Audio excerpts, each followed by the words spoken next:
नमस्कार। जोहार दर्शकों, निरंग पझरा न्यूज में आपका स्वागत है।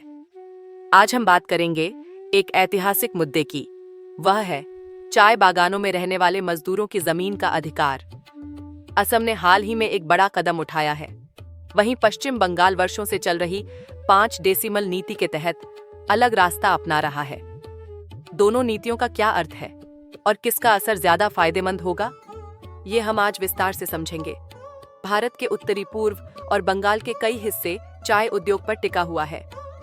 चाय उद्योग से केंद्र और राज्यों को भारी राजस्व मिलता है। चाय कंपनियां भी इसकी आय से मालामाल होती हैं, लेकिन चाय मजदूरों को आज भी एक नागरिक की तरह संवैधानिक और कानूनी अधिकार नहीं मिले हैं। चाय मजदूर कई पीढ़ियों से वहीं रहते हैं, पर अधिकतर के पास जमीन का वैध कागज नहीं है, यानी राइट ऑफ रिकॉर्ड्स खतियान नहीं है। इसका नतीजा है पारिवारिक और असामाजिक असुरक्षा, सीमित आवासीय सुविधा और आर्थिक आजादी पर पाबंदी। इसका दूरगामी नकारात्मक आर्थिक, सामाजिक, शैक्षिक, राजनैतिक असर हुआ है और यहाँ का समाज अन्य क्षेत्रों से बहुत अधिक पिछड़ गए हैं। वे अपने आवासीय जमीन के अधिकार की मांग बहुत दिनों से कर रहे हैं, लेकिन ये आज तक उन्हें हासिल नहीं हुआ है। दैनिक समाचार हिंदुस्तान टाइम के अनुसार असम सरकार ने 2025 के विधानसभा सत्र में fixation of ceiling on land holdings amendment bill 2025 पेश किया है। इसका उद्देश्य चाय बागानों से लेबर लाइंस को एंसिलरी लैंड की परिभाषा से बाहर करना है, ताकि उन हिस्सों को सरप्लस माना जा सके, राज्य द्वारा रिज्यूमे किया जा सके और फिर उन जमीनों को अधिकतम चाय मजदूरों को दिया जा सके। सरकार ने बताया कि लगभग 2,18,553 बीघा भूमि चिन्हित की गई है और 3,34,000 परिवारों को लाभ पहुंचाने का लक्ष्य है। साथ ही 20 साल की रोक के बाद ही आवंटित जमीन बेची जा सकेगी और वह केवल चाय बागानों से जुड़े समुदाय के भीतर ही खरीदी जा सकेगी। अर्थात 20 साल के बाद जमीन की खरीद बिक्री अपने समुदायों के बीच किया जा सकेगा। वहीं पश्चिम बंगाल ने पहले से एक अलग पॉलिसी अपनाई है। सरकारी नोटिफिकेशन के मुताबिक उत्तरी बंगाल के कई क्षेत्रों में प्रत्येक पात्र परिवार को अधिकतम 5 डेसिमल या लगभग 2176 वर्ग फुट तक का जमीन का पट्टा देने की व्यवस्था की गई है।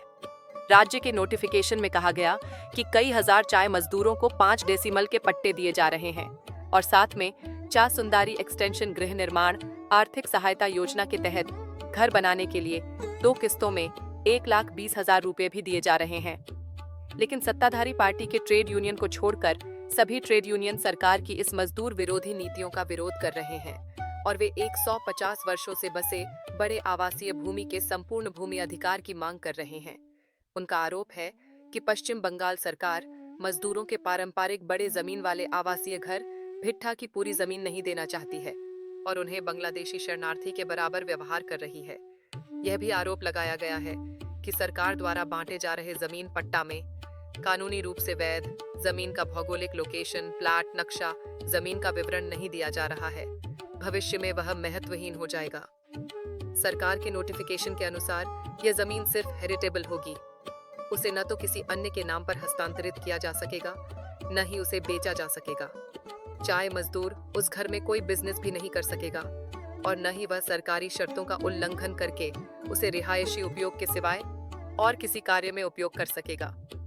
नोटिफिकेशन में कहा गया है कि सरकार ने the West Bengal Estate Acquisition Act के तहत 1953 में अधिग्रहित करके उसे चाय बागान को सौंपा था।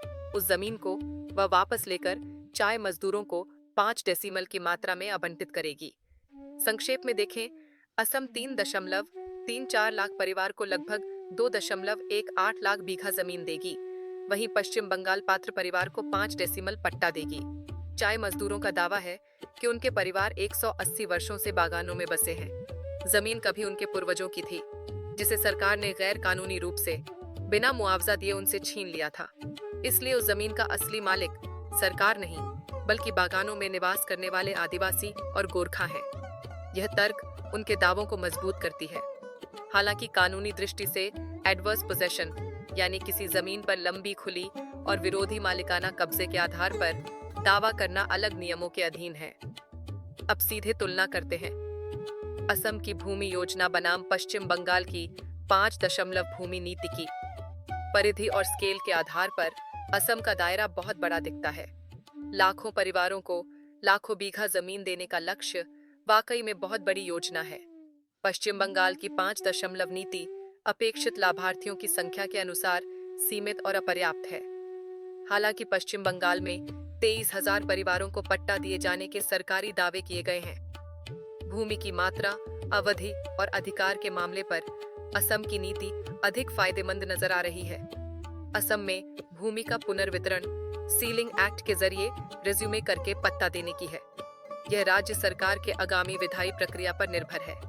यदि यह पारदर्शी रूप से और शीघ्र लागू हुआ तो इससे चाय मजदूरों को परमानेंट जमीन का अधिकार मिल सकता है। पश्चिम बंगाल का 5 डेसिमल पट्टा only heritable and non transferable होने के कारण यह मजदूरों को जमीन का मालिकाना अधिकार नहीं देता है। यानी पश्चिम बंगाल में विक्रय पर पाबंदी रहेगा और परिवार को बहुत सीमित अधिकार मिलेगा। जमीन का आकार भी उनके ऐतिहासिक कब्जे से बहुत कम होगा।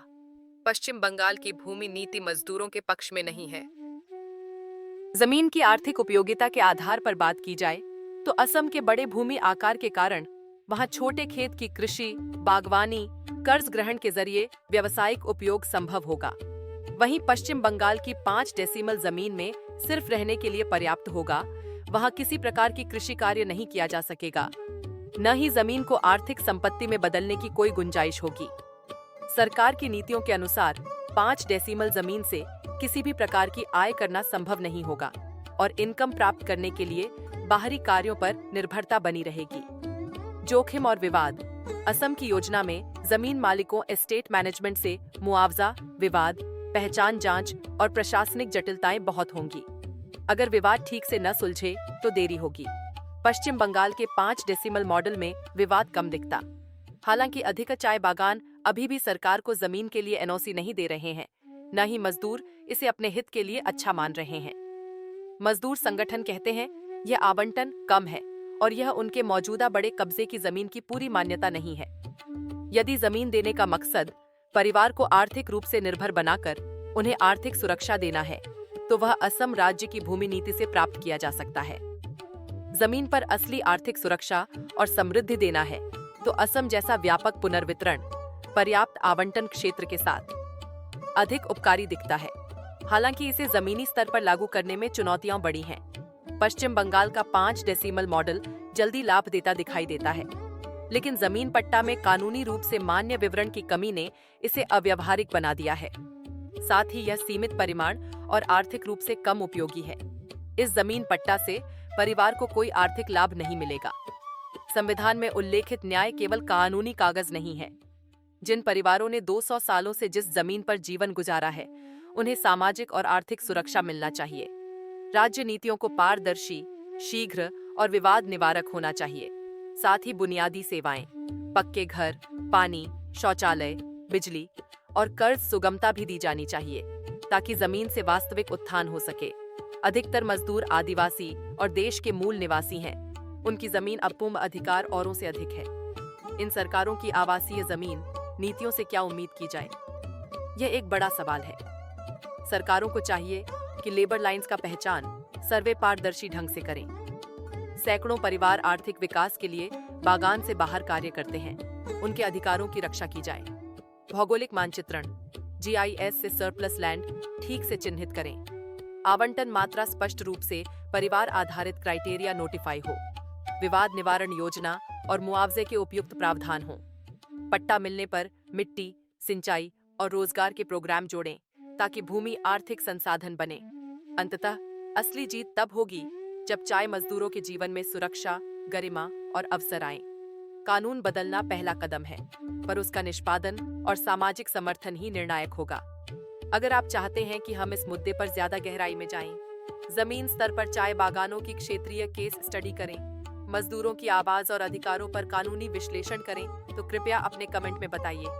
हम अगला वीडियो उसी पर बनाएंगे। यदि आप चाय मजदूरों के कानूनी अधिकारों के पक्ष में हैं, तो इस वीडियो को शेयर करें, कमेंट करें और सब्सक्राइब करें और मजदूरों की आवाज को मजबूत बनाएं।